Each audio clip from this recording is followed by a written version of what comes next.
Hello and welcome to Love and Flowers and You with Dr. Jennifer Love in Los Angeles, Dr. Michelle Flowers in Chicago, and I'm international journalist Marina Hutchinson in Atlanta. And today, gals, we decided we're going to be talking about how to live with unhappy people. So Michelle, we'll start with you since it was your friend that asked us to talk about this. Yeah, I'm loving having people ask the questions and give us the topics. So this week's topic is, I am finding it hard to maintain my happiness when the people around me that live in my home or the people that I'm working with are perpetually unhappy. So what should I do about that? And what was your initial advice? Do you want to start with your initial advice to her, and in general to people? So one of the things that Jennifer and I have talked about is it sort of depends, right? If this is a permanent situation, or are you just you ended up at a social event in a meeting and it's going to be an hour that you're with these unhappy people, or is it going to be the rest of your life that you're with these unhappy people? And then the strategies podcasts, very different podcasts. Well, but I'm sure for the person that asked you, because she asked about living with unhappy people, it is actually a question of the perpetual, eternal being surrounded by unhappiness or criticism. So, Jennifer, what are your thoughts on how does if that's not just a meeting or just somebody at work, it's somebody that you live with?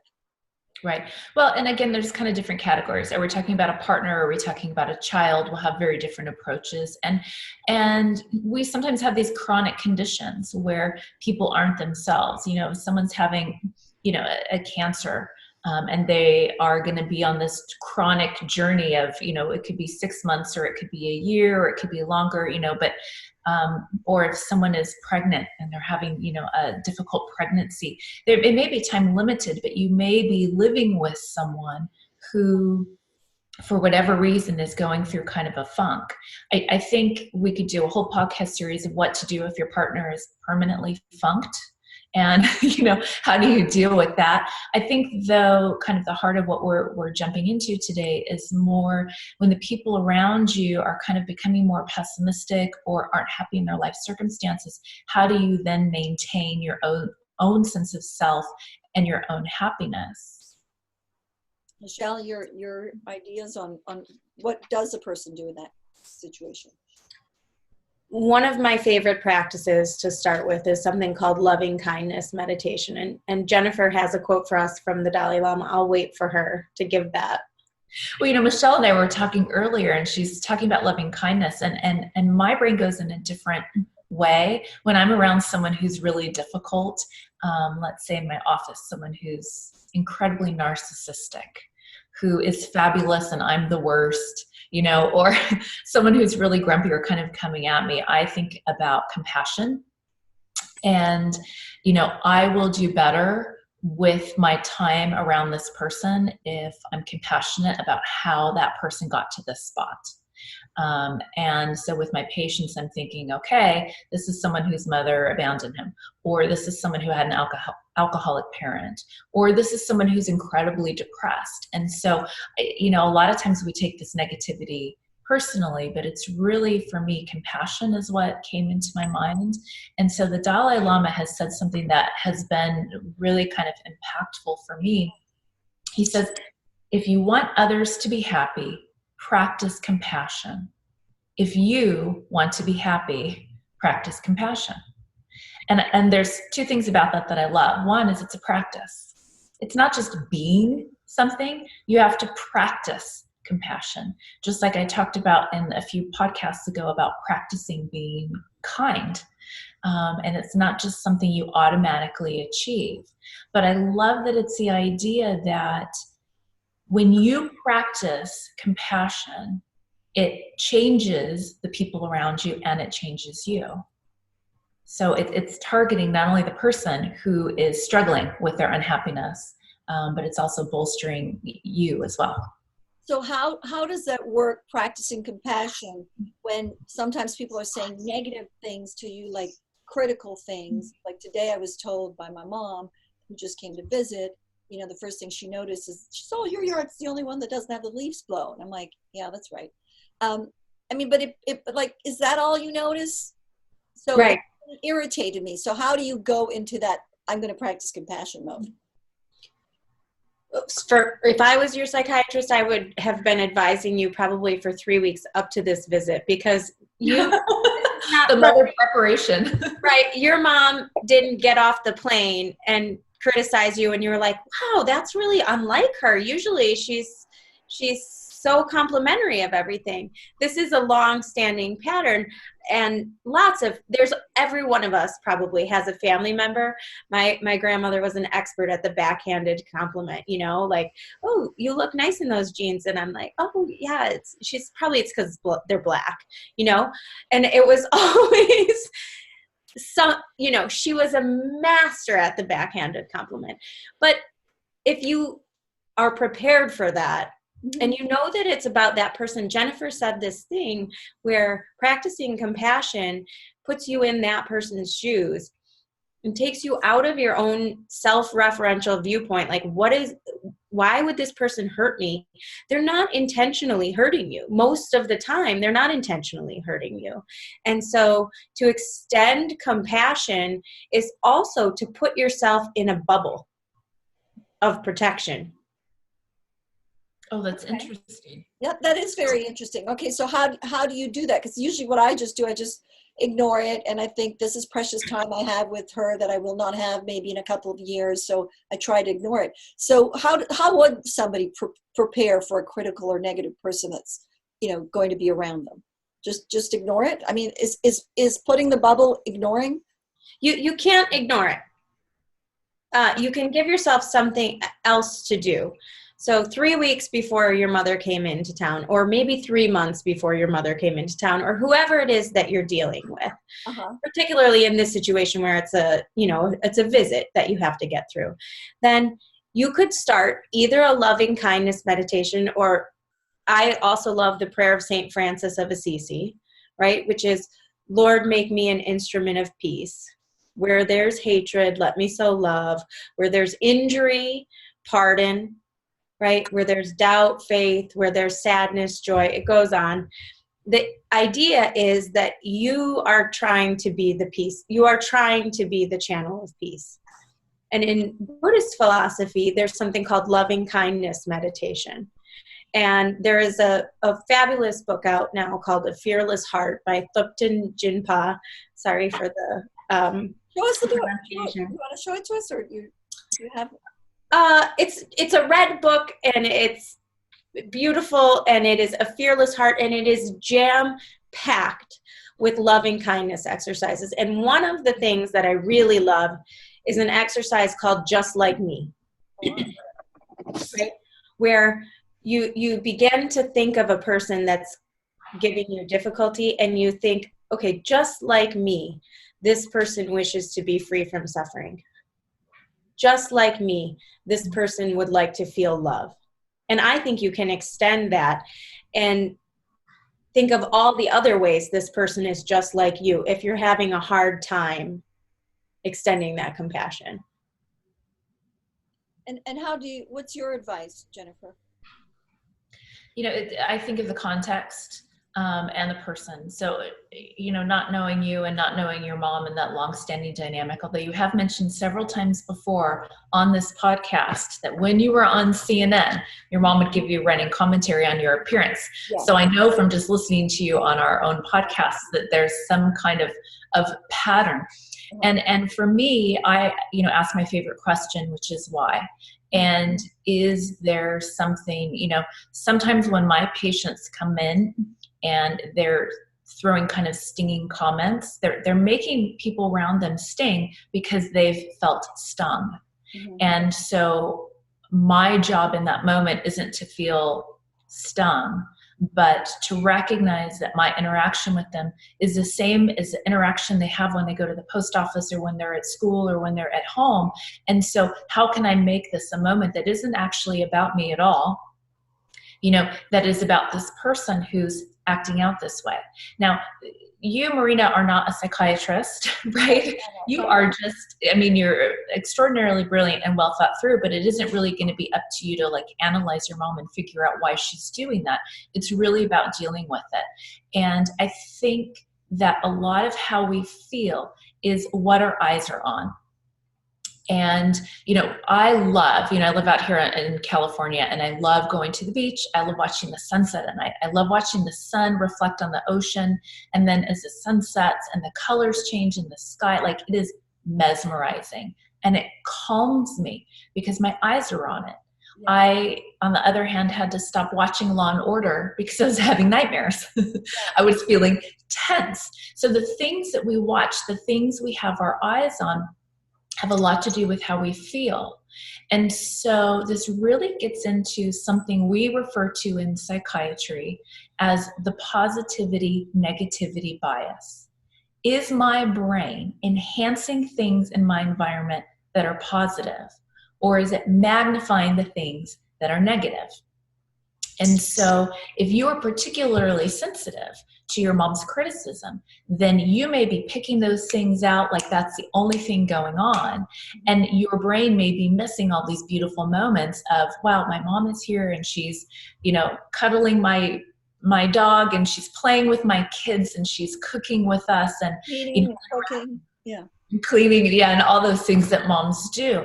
And so one of the things that anyone can do is kind of check that internal thought process. Am I choosing to see, or that's not really a choice. You're not choosing to see, but it's something that's like you said, is my brain just picking out those things and not giving as much value to the other things and getting right. Like I feel sometimes it's like, it takes me off track. But I love also, Michelle, what you were saying, and I don't know if you told your friend this as far as advice, but kind of you have to balance time with people that are, making you unhappy or say things that put you in an unhappy place. Because I wonder how much information you can tell us about your friend's situation and what guidance she was giving you of what exactly she wanted to have answered.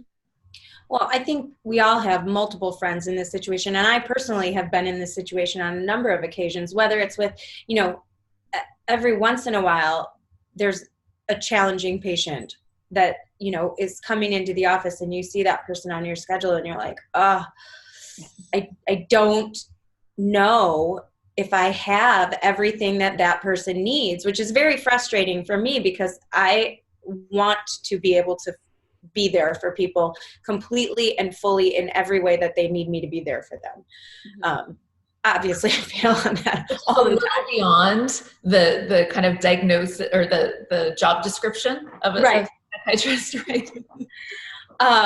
So it caused, and I look at that and I think,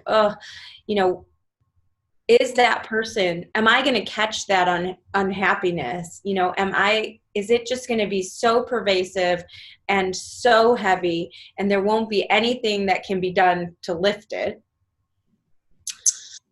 Or is this a situation where you just need to be with someone, but you can't do that all day, every day with, the people in your work and the people in your home. So if you're 80% surrounded by negative people, then, one of the things to look at is where am I finding people? Where might some positive people be? Where was the last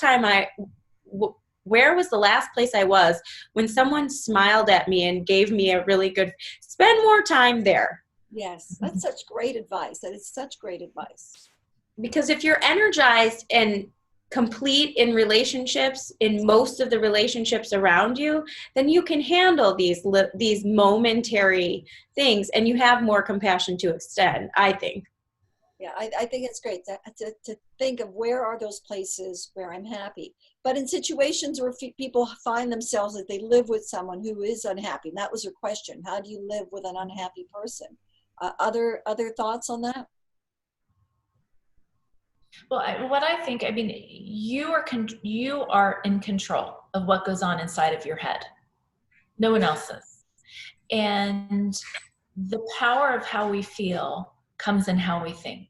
So if you are living or around someone who's unhappy and you are starting to feel dragged into that, if you want to change the way you feel, you need to change how you think.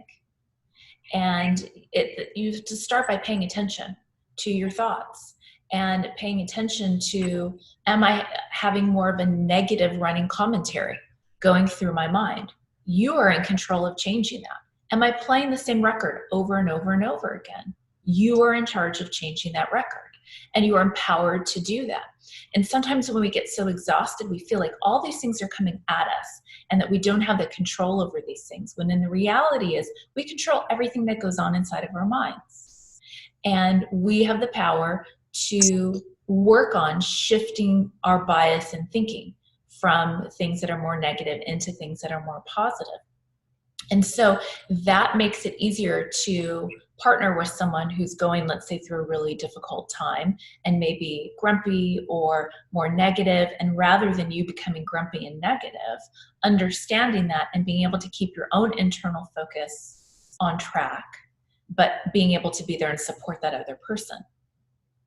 Yeah, and I love what you guys were saying before about, what your eyes are focused on. So it's the same thing about being positive, and your thoughts then go to that other place. So, I know one thing that always helps me in difficult times I've gone through, pictures of my kids. They really, really, I don't know, I just look at them. I'm like, that's so awesome. And the other day someone was saying, oh, what was the best part of your day? I said, it was kissing my son good morning when he was sleeping still in the morning. So, and that whole idea of not Dr. caring Flowers what for all people this think. amazing And information. sometimes that's what And makes if the you audience, if you feel have any questions on this negative when topic an or unhappy others you person want is around, answers or because possible you solutions kind of care for, about how they email feel, us or at care about what they're thinking. love And when they've and told you something flowers negative, that and makes you feel you negative. So again, at to your point, Jennifer, gmail.com. So it is you all have to spelled out. reprogram your Love, brain to focus on a L-O-V-E, positive. Kind of and just dust it A-N-D, away. flowers, Right. And you can't, and when we talk about you compassion, at it doesn't mean ignoring gmail.com. what Love is. and flowers Practicing and you compassion at is naming gmail.com. what it That's is the and email. choosing And to be please compassionate don't about it forget to anyway. subscribe So and it doesn't download mean the that you have to podcast ignore a so you certain don't miss out behavior, on or if any someone is kind of of this coming at you, you don't need to life-transforming ignore it at information. all. You can name Tune it. in You to our can know next what it episode is. as Michelle and Jennifer And continue guiding then you you to can kind discover of your own light choose and to give you the respond. tools I mean, that's on what your really path to a practicing more compassion is. fulfilling It's life. not pretending that the negative thing doesn't exist. I think often our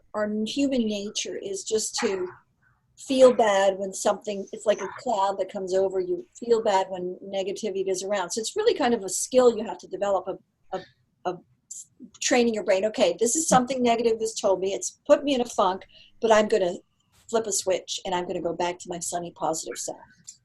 Well, it's practice, right? And we wouldn't have to practice it if it were easy. And it's, if you have, let's say with your relationship with your mom, this is an ongoing relationship. And so you can start practicing your compassion with her. And you won't be perfect on the first visit, and maybe the next visit and the next visit. And you can pay attention to what your thoughts are and what you're paying attention to. And that starts changing how you feel. And what's interesting about that is when we change the way we feel, our attitude, we start emitting like a different energy. And I don't mean to sound like some kind of hippie spiritual guru with this, but really, if I'm in a funk, the people around me are going to sense that. And if I'm feeling good, the people around me are going to sense that. And then those people can start feeding off of that. And you actually have the power, I talk about a lot, this ripple effect, that when you change your behavior or change your attitude and become more positive, that can have a ripple effect to the people around you. That can, whether it's your coworkers or family members. And so you may be surprised to find that may change the way that they're interacting with you as well. In fact, that makes me think of one of my favorite quotes. We talked about we bring quotes. I have them in my head, but one of my favorite quotes, and I actually have it framed in my house somewhere, and it says, "No matter where you go, and no matter what the weather, bring your own sunshine." So I think that is such a good idea to think about, that your energy emanates from you, and people enjoy being around positive people. So just, slap yourself and just say, back to me, back to being happy. Just put it in another compartment and make it smaller instead of making, like you said, it's a big thing, just kind of shrink it down and put it aside and give it its just warrant. Don't over exaggerated. And now that you guys have discussed it, I think that's exactly what I was doing. I was just looking at the little and not looking at the big. Like you even said, you as soon as we prompted you, you came up with the cooking and the cleaning. But Yeah. Jennifer touched on something very early, that this is a practice. It's not something that most people can do, pinch themselves or, give a little tap somewhere and just switch back into their negative or into their positive sunshiny self. Yeah. It is our human default setting to pick out what's wrong. And that makes sense from an evolutionary standpoint, but you have to understand how it doesn't serve you in the modern world and in relationship. And so if you find any type of prayer or, because Jennifer doesn't want to be the hippie. I'm the hippie here, right? There's only room for one hippie. So you find this prayer, or you find this loving kindness practice, or you find a meditation, or you find, whatever it is, a cognitive behavioral therapy exercise that works for you, to sit down and write down your thoughts and then say, how true is that? Is that really true? Is there something else that could also be true that doesn't make me feel as bad? But it requires an investment of time. And if you start to measure yourself, before you ask anybody else to change, just in your calendar, start keeping track of how many times you're noticing something negative versus being kind to other people. And if you're doing a stellar job, like you're 90% positive and emanating positivity and not a critical person, but a grateful person, then I think you'll find that people around you are much less negative. I love that advice. Jennifer, did you want to say? As Michelle's talking, I'm thinking of this kind of embarrassing story about myself that I'm going to share with you. But Yay! I love when you share stories. Yeah. So years ago, when I was in my residency, and Michelle will know this, but residency sucks. And back in the day, they made a law saying the maximum number of hours you can work is 80 hours a week. And we weren't even staying in that at all, right? So you're working at least 100 hours a week, and then you have to go home and study for your boards and all this stuff. And so you're overworked. And I think at that point in my life, I was making like $1 an hour, and I was a doctor, and it's ridiculous. But I was in a particular situation where I had come in as an intern, and there were some people in the classes ahead of us, and the structure works, I was in a 4-year residency program. And so the upper level residents train the younger level residents. And when we came in, there had been some fighting amongst the years ahead of us, in the year before we got there. And so we kind of came into this really negative environment. And what I found is just kind of being a part of that and being around that as my internship went on, and then into kind of my second year, that I was feeling rotten, that I was feeling kind of pessimistic, that I had lost touch with my internal joy. And it wasn't just at work, which makes sense. People around me are nasty. It's just a bad place. Let me get home. But my attitude followed me wherever I was. And so I started feeling awful. And so I thought to myself one day, well, you are a psychiatrist. Like, you can fix this. You have the tools. And the first thought that went through my head was, great. I work on people all day long, and now I have to come and work on myself. And there was this really negative thought I had. And so I just thought, okay, this is kind of an emergency situation. What would I do? How can I make this not work? So I thought, well, what would I do if I really needed to, talk to a kid about being more optimistic as opposed to pessimistic?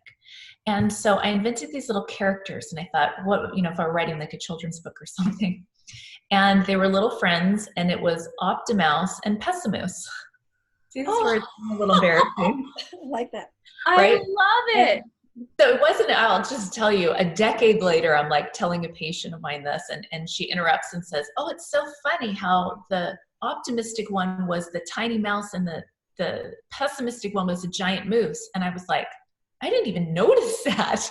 That's where my brain was. That even in this cartoon I was creating in my head, this giant moose was a pessimistic one and the optimistic one was this tiny mouse.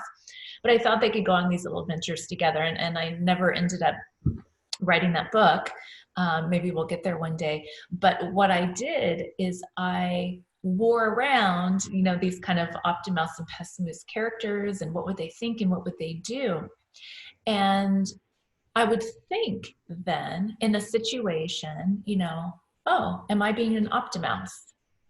And what I did that for me worked was I told some of my colleagues what I was working on. And some of them were pediatricians who were going to specialize in child adolescent psychiatry.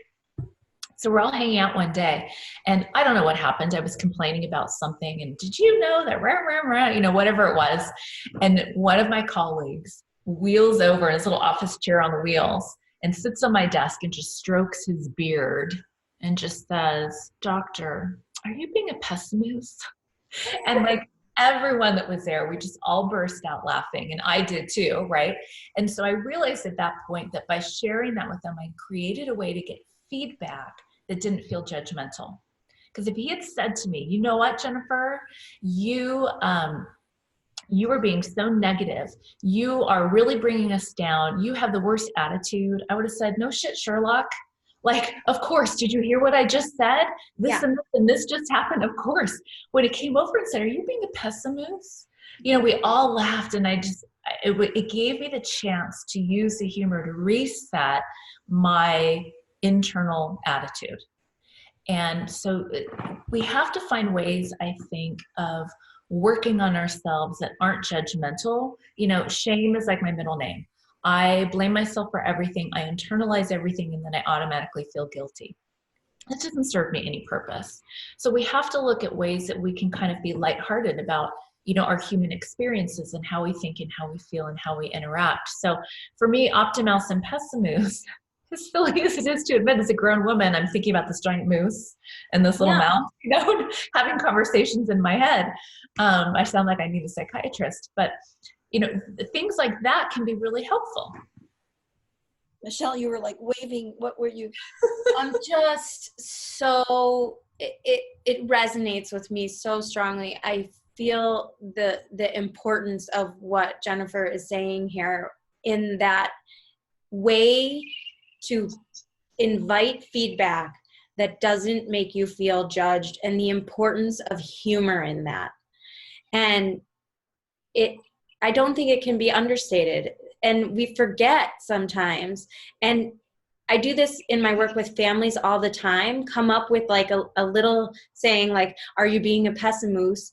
Or that most of the time can snap you out of that limbic system in your brain trap that says, I'm in danger, I'm being judged, I need to defend myself, that ego place too. And you can just snap out of it. When I was a child, my mother used to do this thing, and I hated it, and now I do it to my children when they're pouting or in a funk. My mom would say, "I see Mr. Smiley Face," just like that, right? And it was unbelievable that no matter how angry or what the bad mood was, you couldn't hold it, because she was all of a sudden being incredibly silly, and we had gone from being serious and arguing or whatever to just all of a sudden being lighthearted. Any last thoughts? We're running out of time for this episode of Love and Flowers and You. We're good? I think just good luck, and remember that it's a practice. Be easy on yourself, and it will come. And you're in charge of what goes on inside of your head. Awesome. Well, looking forward, I really enjoyed this. It's really, when you talk about spending time with positive people, you, Jennifer, and Michelle are definitely some of the world's most positive. So love, love, love that I can share time with you, and that the audience gets to share time with you too. And if you have any questions on this topic or others you want answers or possible solutions for, email us at loveandflowersandyou@gmail.com. So it is all spelled out. Love, LOVE, and AND, flowers, and you@gmail.com. loveandflowersandyou@gmail.com. That's the email.